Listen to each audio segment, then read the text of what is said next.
Dengan umat Nabi Muhammad, maka jawablah salamku dengan semangat. Setuju? Setuju. Assalamualaikum warahmatullahi wabarakatuh. Waalaikumsalam warahmatullahi wabarakatuh. Bismillahirrahmanirrahim. Alhamdulillahirabbil alamin. Nahmaduhu wa nasta'inuhu wa nastaghfiruh. Wa na'udzu billahi min shururi anfusina wa min sayyiati a'malina. Man yahdihillahu fala mudhillalah wa man yudlil fala hadiyalah. Allahumma shalli ala sayyidina Muhammad wa ala alihi wa sahbihi ajma'in. Amma ba'd. Yang saya hormati Mama Salva selaku tuan rumah pada acara sore hari ini, terima kasih atas tempatnya dan juga suguhan makanannya yang Masya Allah terlihat enak. Semoga bisa menjadi berkah dalam keluarga Mama Syafa dan juga berkah untuk kita semuanya. Amin Allahumma. Amin. Yang saya hormati Ustadzah Ria selaku wali kelas SMP IT Lukman Al-Hakim dan juga kepada adik-adik kelas 7 nggih? Nggih. Kelas 7 SMP IT yang saya sayangi.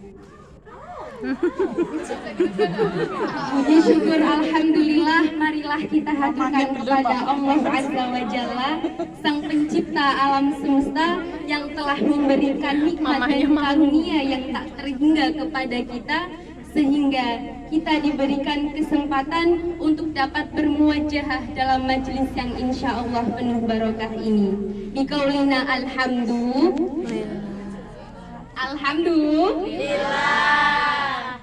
Sholawat beriringkan salam semoga senantiasa tercurah limpahkan kepada sang revolusional Islam, Nabi akhir zaman yang telah mengeluarkan kita dari zaman jahiliyah menuju zaman yang terang benderang, yakni ad-dinul Islam. Allahumma salli ala sayyidina Muhammad. Ibu-ibu sekalian dan juga adik-adik yang cantik imut-imut, ada pepatah mengatakan tak kenal maka tak sayang. Maka sebelum saya memulai, perkenalkanlah saya Salsabila Tauhira Nursantika, biasa dipanggil Salsa, mahasiswi UIN Wali Songo Semarang yang alhamdulillah sudah 6 tahun mondok di Pondok Pesantren Al-Falah Ploso Mojo Kediri. Semerep ibu pondoke. Atas. Sebelumnya terima kasih. Sebelumnya saya mengucapkan terima kasih atas kepercayaan yang telah diberikan kepada saya untuk mengisi acara pada sore hari ini. Dan saya ingin mengucapkan mohon maaf sebelumnya jika ada kesalahan atau kurang tepat dalam penyampaian kata. Karena tidak lepas daripada itu, saya juga masih dalam tahap belajar nih Ibu. Ya toh, sore hari ini sami-sami kita belajar, sami-sami ngaji bareng. Cuma bedanya kula ingkang sanjang, jenengan ingkang mirengaken, nggih. Bismillahirrahmanirrahim. Pada kesempatan yang baik ini, saya mengambil tema waspada pergaulan bebas. Apa alasan saya memilih tema ini? Alasannya adalah dimanapun dan sampai kapanpun kita hidup di dunia ini tidak pernah lepas oleh yang namanya interaksi. Gimana Ibu? Itulah kenapa manusia dinamakan makhluk.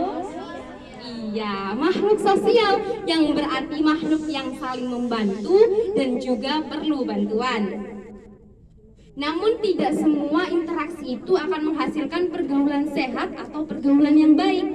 Ada kalanya interaksi itu justru akan menghasilkan pergaulan bebas yang menyesatkan hingga pada akhirnya berujung penyesalan. Na'udzubillahi min dzalik. Allahumma sholli ala sayyidina Muhammad. Dalam berteman kita harus hati-hati ya adik-adik. Apalagi sekarang akhir-akhir ini Indonesia sedang dalam kondisi yang mengkhawatirkan. Apa sih yang dikhawatirkan adik-adik? Halo Mama. Ayo, apa yang dikhawatirkan ibu-ibu?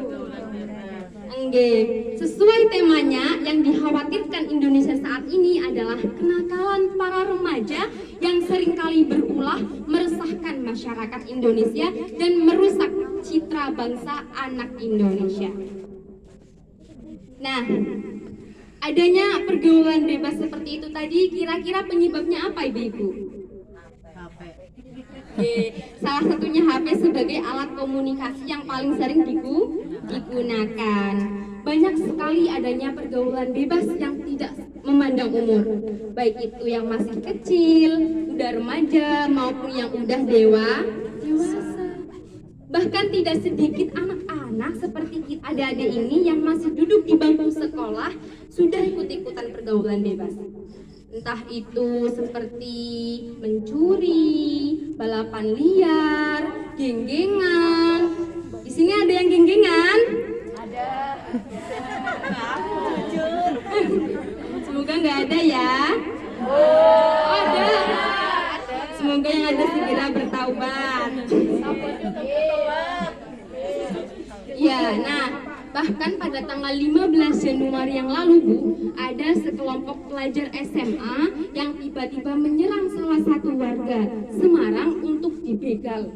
Astagfirullahaladzim. Semoga kita semuanya selalu diberikan perlindungan oleh Allah Azza wa Jalla. Amin Allahumma.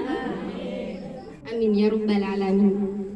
Nah, daripada itu, penyebab dari pergaulan bebas adalah karena mereka rata-rata anak-anak yang broken home. Semerap anak broken home? Apa anak broken home? Ya, anak yang punya masalah dengan keluarga. Entah itu seperti, mohon maaf, perceraian orang tua, kekerasan dalam rumah tangga, dan yang paling sering adalah kurangnya kasih sayang, perhatian, dan cinta oleh orang tuanya. Sehingga apa yang anak-anak dapatkan di rumah, apa yang mereka cari namun tidak ditemukan di rumah, mereka cari di luar. Mendapatkan kasih sayang dan cinta dari banyak orang serta kebebasan. Itu yang mereka cari. Namun sayangnya anak zaman sekarang menyalahgunakan hal itu dengan melakukan hal-hal yang sangat berpotensi merusak masa depan. Na'udzubillahi min dzalik. Allahumma sholli ala sayyidina Muhammad. Nah, dari keinjek lebih baterainya. Nggak apa-apa. Ya, karena tadi kan anak broken home itu anak yang punya masalah dengan keluarga, nggih. Berarti sudah dipastikan bahwa peran orang tua, peran keluarga yang merupakan lingkungan terdekat dengan mereka merupakan cara yang paling efektif untuk mencegah adanya pergaulan bebas. Kita sebagai orang tua, ibu-ibu, sudah seharusnya menyayangi, mendidik anak dengan benar, serta melindungi mereka dari hal-hal yang tidak baik di luar sana. Setuju ibu-ibu? Setuju. Oke. Salsa yakin pasti ibu-ibu teng mriki khawatir dong nggih dengan siapa saja anak kita berteman, teman-teman kita bergaul. Pastinya seperti itu. Sama seperti ibu saya. Sedikit cerita nggih ibu-ibu? Nggih. Ibu saya niku menawi kula mboten teng griya, entah itu di pondok maupun sekarang kuliah, ketika saya buat status pasti Bu kula mirsani. Karena memang tujuan saya buat status adalah hanya ingin orang tua saya mengetahui hari itu saya sedang apa, bersama siapa, di mana. Nah, perhatian orang tua seperti menanyakan kamu di mana, sedang apa, bersama siapa, itu termasuk bentuk rasa peduli orang tua terhadap anak. Jadi kita sebagai anak juga harus ada kesadaran dan kepekaan. Tidak boleh memprivasi nomor orang Tua, ya tuh. Ayo sekarang mau tanya, ada yang Ayo. privasi nomor orang tuanya? Siapa ayo? Ngaku. Jangan diprivasi ya adik-adik. Dimanapun kita berada, Sedewasa apapun kita nanti, sepinter, sesukses apapun kita nanti, kita pasti akan selalu membutuhkan nasihat dan perhatian dari orang tua kita. Karena rata-rata Bu, teman-teman saya itu di kuliahan memprivasi orang tuanya karena tidak ingin orang tuanya tahu kegiatan anaknya saat itu sedang apa, karena takut mungkin dilarang ya Bu ya, takut dilarang. Jadi katanya tuh sasa wong wis gede wong tua panggandeleng satu se ngono. Ternyata mereka takut ketahuan orang tuanya. Jauh dari orang tua, menurut mereka itu sudah kebebasan mereka sendiri. Padahal ingat adik-adik, seorang ibu sedewasa apapun kita nanti akan selalu menganggap anaknya sebagai anak kecil. Kecilnya seperti apa? Selalu menganggap anak kecil. Jadi sedewasa apapun kita, orang tua pasti akan perhatian dan ingin selalu memperhatikan kita. Jadi kita harus jujur, harus terbuka sama orang tua kita. Setuju? Setuju. Iya. Allahumma sholli ala sayyidina Muhammad. Nah, itu tadi contohnya. Adapun kekhawatiran yang tidak diperbolehkan itu ada Bu. Khawatir yang berlebihan contohnya. Ketika kita sudah overprotective sampai membatasi ruang gerak si anak, itu yang nggak boleh. Karena menurut pakar psikologi, ketika kita sudah membatasi ruang gerak si anak, maka itu dapat merusak mental dan juga pola pikir anak. Bisa menyebabkan anak depresi, stres, tertekan, kemudian anak bisa menjadi kurang peka terhadap sekitar, tidak bisa bersosialisasi, seperti itu. Apapun yang berlebihan itu pasti tidak baik. Jadi sewajarnya saja nggih Bu.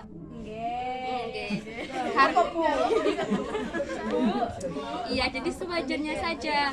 Nah, menurut Salsa, solusinya daripada kita membatasi ruang gerak anak, membatasi seberapa banyak anak kita bergaul, maka lebih baik kita beri mereka edukasi. Kita beri mereka pengajaran, arahan tentang apa sih pergaulan bebas, resiko serta konsekuensi apa saja yang mereka akan dapatkan di luar sana. Nggih Bu-ibu nggih? Nggih. Ya lebih baiknya lagi kalau anak-anak kita ini nanti dimasukkan ke pondok pesantren. Ada yang mau? Kenapa nggak mau? Kenapa nggak mau? Nggak mau jauh dari mama papa. Nggak apa-apa. Sebenarnya kalau di pondok pesantren itu selain anak kita juga pasti akan terjamin karena udah ada yang melindungi ya Bung ya. Pasti akan mendapatkan ilmu agama yang lebih dibandingkan sekolah yang lainnya. Mohon maaf. Kemudian juga pasti akan mendapatkan keluberan dan pembinaan akhlak dari para masyaikh tersebut, yang mana barokahnya nanti itu bisa menjamin anak-anak kita. Namun tidak terlepas dari di mana anak kita sekolah nanti, baik itu di pondok pesantren maupun di sekolah yang elit-elit, itu pasti akan kembali kepada anak, karena sejatinya perubahan anak itu tergantung pada diri mereka sendiri. Jika kita tidak melakukan pembinaan orang tua terhadap anak, tentunya anak mungkin tidak bisa mengikuti adanya perkembangan akhlak yang lebih baik. Jadi kita harus tetap mengontrol anak kita, mengawasi anak kita, memberi edukasi yang lebih baik. Jangan sampai kemudian anak-anak kita tidak menjadi anak-anak yang mohon maaf kurang sopan, nggih Bu nggih? Nggih. Allahumma sholli ala sayyidina Muhammad. Ibu-ibu, napa adik-adik, kalau ada dua pilihan, milih orang yang ramah atau milih orang yang jutek? Ramah. Alasannya kenapa milih yang ramah? Karena ramah. Karena murah senyum juga menyenangkan ya. Menjadi orang yang menyenangkan untuk banyak orang pasti akan membuat kita banyak teman, banyak yang sayang sama kita dan peduli sama kita. Namun semakin banyak teman yang kita dapatkan, kita juga harus lebih cermat. Cermat bukan cerdas. Ya, lebih cermat. Maksudnya lebih cermat adalah kita harus lebih teliti teman seperti apa yang lebih baik untuk kita contoh, serta teman seperti apa yang justru memerlukan nasihat dari kita. Gus kula teng pondok niku nate dawuh. Dawuhe ngeten. Dawuh niku sanjang Bilang. kayak ngopi. Sehati ya. Dawuhe ngeten. Teman itu ada 3 macam. Yang pertama, teman yang seperti makanan. Makanan, kenapa teman seperti makanan? Apa Ada yang itu? tahu? Ada yang tahu Ibu? Nggak tahu. Nah, maksudnya teman yang seperti makanan adalah teman yang setiap saat, setiap hari, setiap waktu itu selalu bersama kita. Istilahnya itu bestie nggak sih? Iya. Baik itu kita sedih, kita senang, teman itu selalu ada bersama kita. Kemudian teman yang kedua adalah teman yang seperti obat. Teman yang seperti obat. Teman yang seperti obat adalah teman yang ketika datang hanya mereka membutuhkan. Bener banget Ade. Istilahnya itu BM, butuh marah. Kalau dia butuh ke kita, dia ke kita. Tapi kalau dia nggak butuh kita, dia nggak ke kita, pura-pura nggak ke. Ada yang seperti itu? Nggak ada ya. Kemudian yang ketiga itu adalah teman yang seperti penyakit. Namanya juga penyakit itu pasti merugikan kita, nggih Bu? Nggih. Nah, teman yang seperti itu harus kita jauhi. Kita Toxic. harus waspada. Ya, contohnya toksik, teman yang seperti itu. Nah, itu tadi 3 macam teman. Jadi kita harus lebih hati-hati dalam memilih teman. Jangan sampai kita ikut-ikutan teman melakukan hal yang tidak baik. Karena di usia remaja seperti adik-adik ini, makanya usia remaja itu dikatakan usia labil nggih Bu nggih? Iya, usia labil. Kenapa dikatakan labil? Hayo. Labil. Labil itu siti-siti melu konco. Paham bahasa Jawa nggih? Ya. Sedikit-sedikit ikut-ikutan teman kesini ikut-ikutan, teman beli ini ikut-ikutan. Itu usia remaja seperti kan tuh masih labil. Dimana usia remaja seperti adik-adik ini, ikatan pertemanan yang seperti ini tuh masih sangat kuat. Jadi kita harus bijak dalam berteman. Jadi adik-adik ini harus bisa menjadi tauladan yang baik dalam lingkar pertemanan di sekeliling kita. Setuju? Setuju. Setuju nggih? Ya, adapun kita juga sebagai generasi muda jangan pernah malu atau tidak berani untuk mengatakan tidak pada pergaulan yang kurang sehat. Maksudnya apa pergaulan yang kurang sehat? Apa maksudnya pergaulan kurang sehat? Toksik. Ya, seperti itu contohnya tadi. Terus ketika kita sudah melampaui batas pertemanan. Nah, melampaui batas pertemanan itu adalah ketika kita sudah melewati batas dari syariat Islam. Yang mana syariat Islam tersebut ketika kita sudah memasuki zona zina. Apa itu zina? Ya, zina. Jadi berteman itu baik itu kepada sesama teman wanita seperti ini maupun yang bukan muhrim itu tidak apa-apa, menambah literasi, menambah teman ya. Nah, yang tidak boleh itu ketika kita sudah mulai pacaran. Ada yang udah punya gebetan? Ada. Aduh, Mbak aja masih belum punya gebetan. Gak mau juga karena mau langsung ke halal aja deh. Amin. Ya, jadi kita harus hati-hati karena Allah Subhanahu wa taala saja sudah berfirman dalam Quran surah Al-Isra ayat 32. Bismillahirrahmanirrahim. Wala taqrabus zina fahishatan wa sa'a sabila. Al-ayah. Dan jangan kamu dekatilah perbuatan zina, karena zina merupakan perbuatan yang keji dan jalan yang buruk. Nah, contoh zina itu apa? Ya, pacaran berdua-dua di pinggir pas malam minggu. Astagfirullahaladzim. Kalau kita diajak temen cowok, cewek berdua kalau kayak gitu jangan mau adik-adik. Kalau mau diajak berduaan, itu ingat hadis ini. Allah la yakhluwanna rajulun bi imra'atin illa talitahumas syaitan. Ingatlah, tidaklah seorang laki-laki berhalwat dengan seorang wanita kecuali yang ketiganya adalah setan. Jadi kalau berduaan itu harus ingat, waduh, sing ketelune anak setan. Jadi yang ketiga itu bukan pelakor, bukan penikung, tapi yang ketiganya adalah setan. Jadi harus hati-hati adik-adik. Iya, apalagi adik-adik ini perempuan. Perempuan itu rawan ibu nggih? Nggih. Rawan nopo Bu? Rawan hamil di luar nih menikah.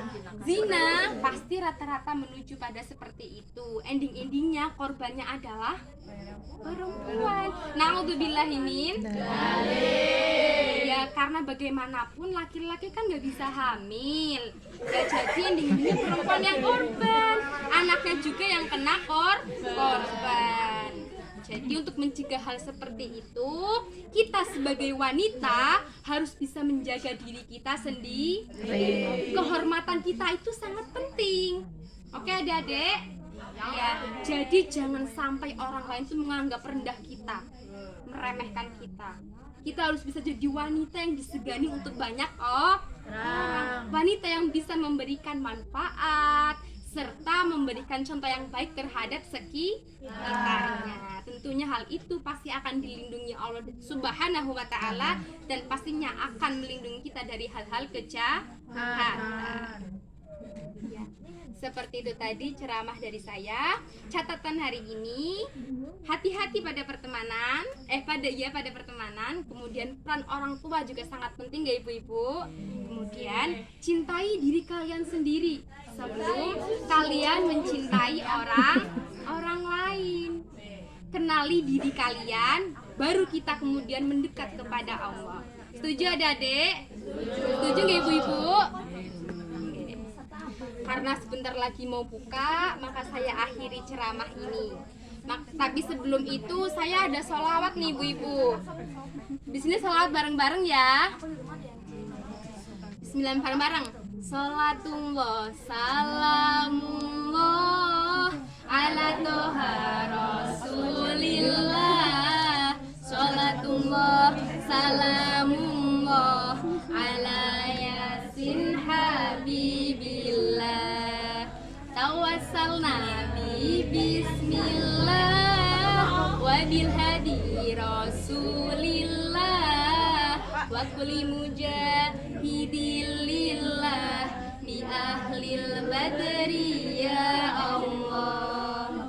Saiki jamane wis bubrah, lanang wadon ra kena dipisah. Sholat teta diundur-undur, tapi pacaran ra gelem mulur. Maning Bu, sholatullah salamullah ala toha rasulillah. Sholatullah salamullah ala yasin habibillah.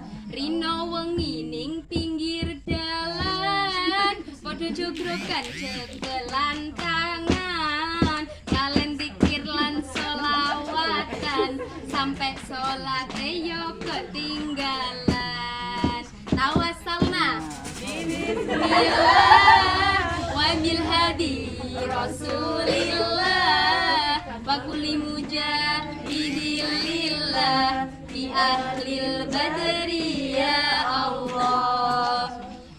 agomo dikentengono timbang dolanan lato-lato sareng konco sing kena dicontoh sukses bareng mlebu suwarga bareng-bareng sukses bareng mlebu suwarga amin Allahumma amin.